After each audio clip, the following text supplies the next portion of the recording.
Hello, bachcho. Let's read this question. The question says, briefly explain the generation and the separation of electrons and holes in a solar cell. Write two uses of solar cell.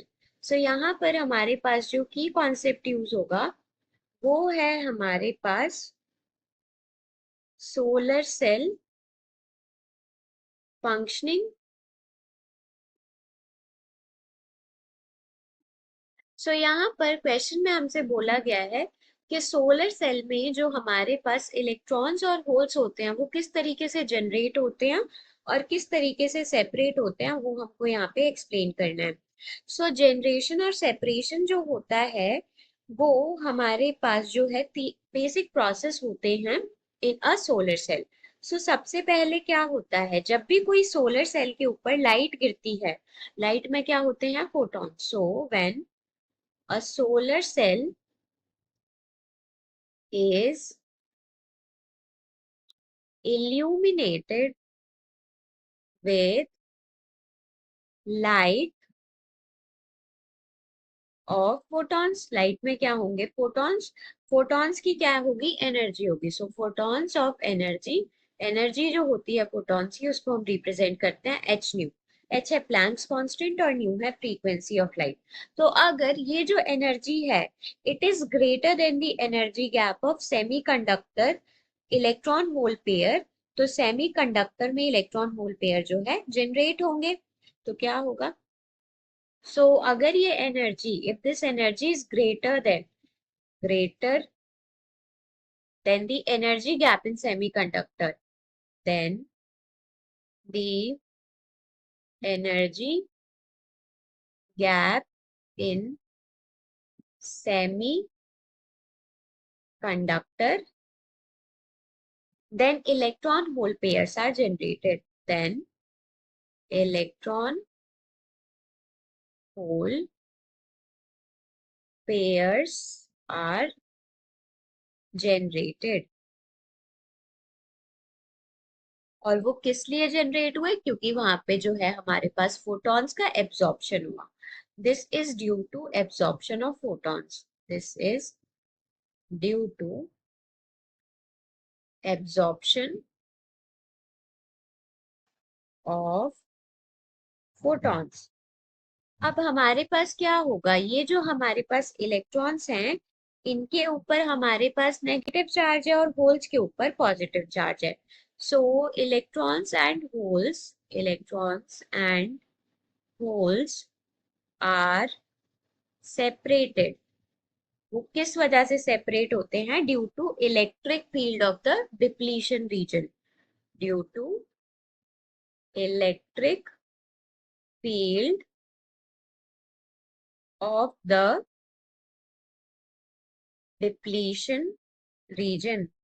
तो क्या होगा, electrons N side पे चले जाएंगे और holes जो है वो पी साइड पे चले जाएंगे। सो electrons move towards an side electric field की वजह से जो कि डिप्लीशन लेयर में है, and holes move towards the p side, towards the p side। तो इस तरीके से वो इलेक्ट्रॉन्स और होल्स जो है जनरेट होते हैं और सेपरेट होते हैं। फिर जब इलेक्ट्रॉन्स एन साइड चले जाएंगे तो उनको जो है फ्रंट कांटेक्ट पे कलेक्ट किया जाएगा, और होल्स जो है जब पी साइड चले जाएंगे तो उनको बैक कांटेक्ट पे कलेक्ट किया जाएगा। सो पी साइड पे पॉजिटिव चार्ज बढ़ता जाएगा और एन साइड पे नेगेटिव चार्ज बढ़ता जाएगा, जिसकी वजह से फोटो वोल्टेज का डिफरेंस आएगा। सो electrons